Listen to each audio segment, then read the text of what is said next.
drugi dio i slučajno sam se izgasio. Abo opet tuč.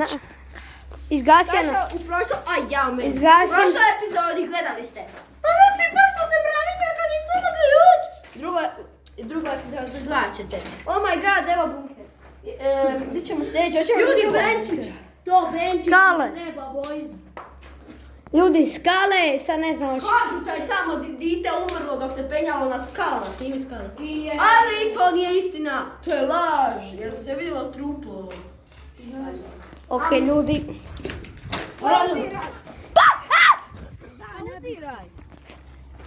Evo. Ljudi, Dobro. ljudi, ubrzo dođemo u bunker. Do drugog bunkera. Pogledajte di su.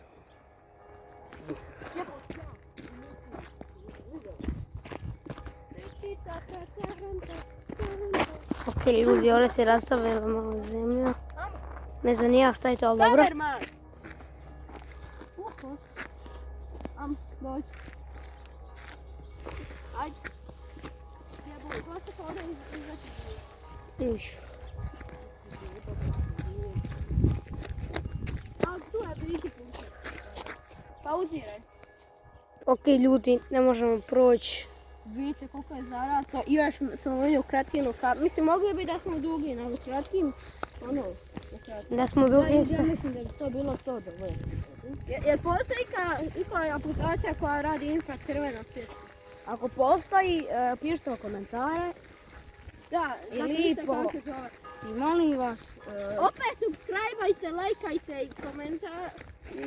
Da ljudi, vidimo se. Ako vam se ne sviđa, ako vam se sviđa, isto komentirajte, lajkajte. A ako vam se sviđa, isto tako. I sad ljudi, vidimo se u sljedećoj Vidimo se epizodi. sljedeći put, ovo je bilo Pa, pa.